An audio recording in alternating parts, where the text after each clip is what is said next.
Այս մեր տարածաշրջանը դեպի գետի եւ իր ապա մեր տարածքի հողակլիմական պայմանները բարենպաստ են այնքանով, որ շուրջ 18 ցեղի պատկանող պտղատ ու հատապտղային տեսակներ են աճում եւ առատ պտղաբերում, շատ շահութաբեր է եղել նախկինում եւ հիմա էլ գյուղատնտեսությունը մեր տարածաշրջանում, հատկապես պտղաբուծությունը եւ մի բան ասեմ, որ Սովետական միության դեղցի կամպոտի յուրաքանչյուր 6-րդ բանկան լցվում էր աղթալա եւ այլույն պարծորների գործառույթ։ Դա հզոր մեծ թիվ էր, որ շատ խոշոր երկրներ, որ մեր միության սահմանից դուրս կերազեին նույնիսկ Իտալիայի, Հունաստանի, Թուրքիայի նման երկրները կերազեին, որ ունենան այդպիսի հումք վերամշակման համար փաստորեն։ Բացի քանակի տեսակետից, մեր տարածաշրջանի դեղցը իր համային հատկանիշներով, որակական հատկանիշներով համաշխարհային ստանդարտի կասեի ոչ թե համապատասխանում, նույնիսկ որոշ հարցերում գերազանցում էր։ Աշխատանքի բերումով ես Իտալիայի, Թուրքիայի, Հունաստանի մասնագետները շփվել եմ, աշխատել են, համագործակցել են, նրանք բոլորը գիտեին այդ մասին։ Ուզում եմ ասել, որ մեր գյուղատնտեսությունը խիստ պահանջված գյուղատնտեսություն է, հատկապես պտղաբուծությունը, խաղաղորձությունը։ Խորհրդային միության փլուզումից հետո այդ ամեն ինչը զերոացվեց։ Ասեմ, որ նաև մեր տարածաշրջանում հարուստ պտղատու ծառատեսակների տեսակների գենոֆոնդ կա, տեղական էնդեմիկ տեսակներ կա, որ աշխարհում ոչ մի տեղ չկա։ Հիմա այսօրվա պայմանում դեպի գետի ջրով ես վախենում եմ, որ իմ երեխային այդ ելակի կամ դեղսի կամ չգիտեմ ինչա, ազմամորու պտուղ ուտացնեմ, որովհետև գործի բերումով ժամանակին 2008 թվականին Հողագիտության ագրոքիմիայի ինստիտուտի մասնագետները ուսումնասիրել են ծանր մետաղների մասնիկները շատ հաճախ դեպի գետի մեջ 80-ից 100 անգամ գերազանցում թույլատրել նորմալ։ Եվ մենք չենք ասում, մեր մասնագետները Չեխիայի Չեզոք բժիշկների առանց սահմանի կազմակերպությունը մեր տարածաշրջանում ուսումնասիրություն կատարեց։ Հայաստանի մասշտաբով մաստոպաթիայով կրծքագեղձի ֆունկցիայի խանգարման կապված ամենաշատ հիվանդը կա այս դեպի ձորում։ Իսկ շագանակագեղձի 100 տղամարդուց 88-ի շագանակագեղձի ֆունկցիայի խանգարում։ Հիմա ասենք բուսաբուծությանը։ Հայտնի դեղսը, որ մեր տարածաշրջանում 35-ից 40 տոն մենակ դեղս էր արտադրում, հիմա դեղսերը այգիներից չորանում են։ Ես ժամանակի 2007-8 թվականին բնապահպանության նախարար կար Արամայիս Գրիգորյան, թե Գասպարյան չգիտեմ, ներկայացրի այդ Թեղուտի հայտնի մասնագետներ կան, ինչ-որ պապիկ կար, նմուշարություն կատարեցին հողից, բույսից, այսօր էլ անպատասխան է, ես խնդրում եմ ներկայացնենք Բեյլատյանին, մեր տարածաշրջանում դեղսերի վերանումը։ Ուղղակի իմաստով, կարող պատահի պատճառը, դա չի մեկ ուրիշ բան է, բայց բնականաբար սա նպաստում է, որպեսզի վերան այդ արժեքավոր պտղաբերությունը, ամենաշահութաբեր ծառատեսակն է հանրապետության մասշտաբով։ Ամենաշահութաբեր դեղսերի այգի, բոլորը կասեն, դեղս մշակող մեր ընկերները կասեն, դա ալի չկա։ Ֆրանսիայից եկել են մասնագետներ, ուզում են մեր տարածաշրջան ներդրում կատարել եւ այս այրումի տարածքում ճոճկանի, շնողի, հաղթանակի նմուշարություն կատարեցին, այդ մարդիկ չգիտեմ, գիտեք թե չգիտեք, Ֆրանսիայի Շամպան նահանգի բնակլիմական պայմաններն են, հողային պայմաններն են մեր մոտ, որ կանք Շամպան նահանգի գինուն համարժեք որակով գինի արտադրենք մենք փաստորեն։ Բայց ուսումնասիրությունները կատարելուց հետո հրաժարեցին, թողեցին, գնացին։ Դա ուրեմն 16-17, ես թիվը չեմ հիշում։ Ուրեմն ցինկը նաև բիոխթանիչ է, օրգանական խթանիչ է, որ նպաստում է բույսերի աճման զարգացմանը։ Այդ ցինե պրեպարատը, որ դեղսերն ու տերևային գանգորության համար սրսկում էին, այդ ցինկը հանեցին արտադրությունից մենակ դրա համար, որ ունի կանցերոգեն հատկություն։ Այսինքն քաղցեղած են։ Հիմա մենք մի դեպքում այդ դեղորայքը հանում ենք բանից, շահագործումից, օգտագործումից, դեղսերն ու այգիներին լրացուցիչ պատճառ դառնում, որպեսզի նրանք լավ չաճեն։ Մի կողմից էլ էս դեպի ջրի ցինկը, այդ դրա մեջ պոյզը ոսկին հանում են երևի արծաթե, մնացած բանը գետն է լցում, գալիս է մեր ծառերի տակ է լցում, մեր հողը լցում։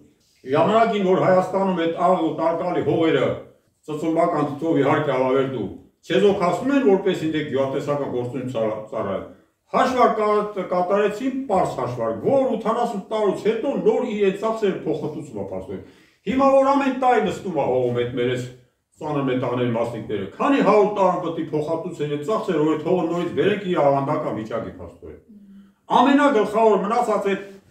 Մետաղակամիացությունները թողենք։ Հողի ֆիլտրացիոն հատկությունը լրիվ խախտում է, եթե այս Կոչամբարի այս թափոնը լսում այդ տարածք փաստորեն։ Շատ օրինակներ կարելի է բերել փաստորեն, շատ, որ մարդիկ նույնիսկ իրանց այգիները թողել են, հրաժարվել են, ասել են այլևս վերջն է, սա մենք այլևս անելիք չունենք։ Հələ այդ բնական աղետները թողեն, տեխնացին աղետները ինչ են ասում սրանք։ Միակ արտադրական միջոցն է հողը, որ օգտագործման շահագործման ընթացքում հազարավոր տարիներ բայապես, ֆիզիկապես չի բաշխում։ Այդ հանքարդյունաբերության այդ սարքն է, հանքերն են սպառշել, եւ կվերանան, կդատարկվի։ Բայց հիմնական արտադրական միջոցը, ապրելու միջոցը հողն է եղել եւ մնալու է հողը։ Սա շատ գլոբալ հարց է, մենակ մեր հարցը չի։ Նոյեմբերյանի դերսնացեցնում են ճոճկանի շնորհիվ կերստանում են Երևան քաղաքում այդ մանուկ փոքր հասակ երեխեք լուտում են դրան։ Մենք ունենք նաեւ առողջ ապրելակերպի խնդիր, որ ասում ենք ինտեգրում ենք երովից, ինչով ենք ինտեգրվում։ Այսպիսի բանով, ես չգիտեմ, էկոլոգիական էս աղետով ոչ ոք մեզ չի ընդունի, ոչ մեկին էլ մենք պետք չենք, մեր դերսը, մեր չգիտեմ, այդ սիրու խոսերը, ռեկլամա, դրանք ժամանակին արդեն իրաց սպառել են, մաշվել են, գնացել են փաստորեն։ Եվ նորով է մտածել պետք է, դա մեր հարցը չի, սա հանրապետության հարցն է փաստորեն։ Քանի հատ լքված տուն կա այս գյուղում, պատճառն ի՞նչն է։ Հողեր ունեն, ամեն ինչ ունեն, բայց մտածում են, որ չունեն այդպիսի ապագա այս մարդիկ ստեղ ապրելու, գործելու եւ նյութական բարիք արտադրելու փաստորեն։ Էս է խնդիրը, ես չգիտեմ ով է պատասխանատու, ինչ է ժամանակի ընթացքում օժիտ եմ ստացել այս դեպետի ջրի հետ կապված այս ընդհանրապես էկոլոգիական արից, եղբայրը ինչ էր սերով, ինչ էր ստեղ որ շահագործում էր ախտալա այս հաստատ ֆաբրիկա։ Իսկ տարա ԿԳԲ-ի պատվա 3 օր հետո հաղորդում տվեցին եղբայր սերով, ասավ այս ջուրն են մաքուր կարելի է նույնիսկ խմել ասացին։ Վերցրեց խմեցել այդ մարդ, թե չգիտեմ մոնտաժար ասել ինչ է չգիտեմ։ Բերեք այդ ձևականությունները որ թողեն լուրջ հարցերով զբաղվեն։ Ասեմ, նաև էկոլոգիական աղետա, որ մեր տարածաշրջանը Իտալիայից, Հունաստանից, չգիտեմ այդ մնացած երկրներից իր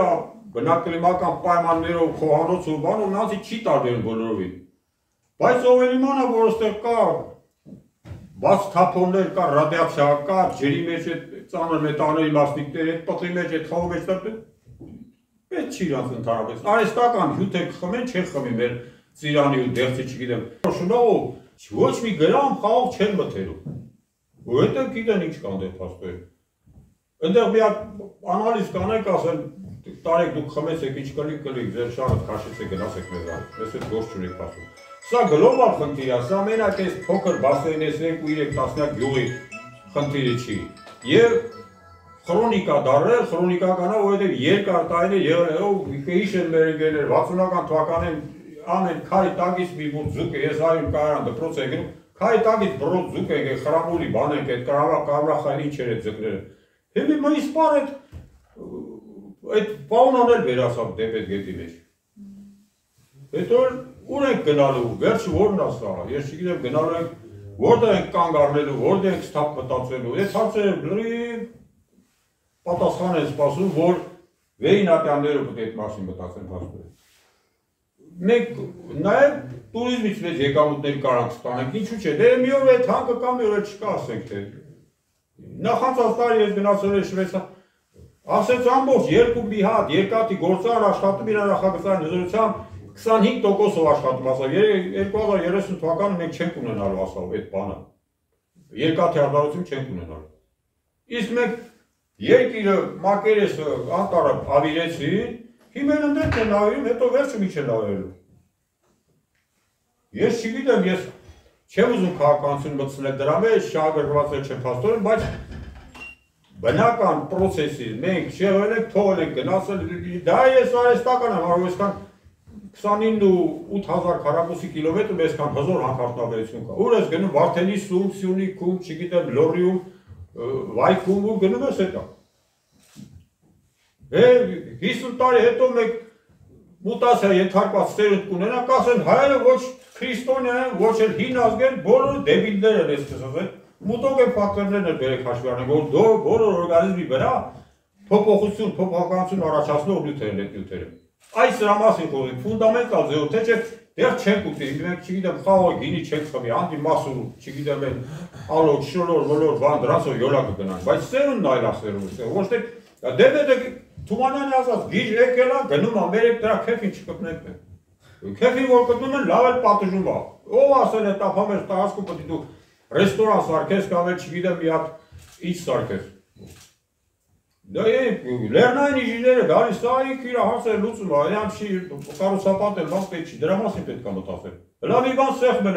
եք, ինչի ձերագիները ջուր լսվեց, երկու կողմից սեղմել են, դեպետ էլ ասավ, այս տարածքն իմ նանգեջա, քեզ ով է թողել գասին տարածք մտես,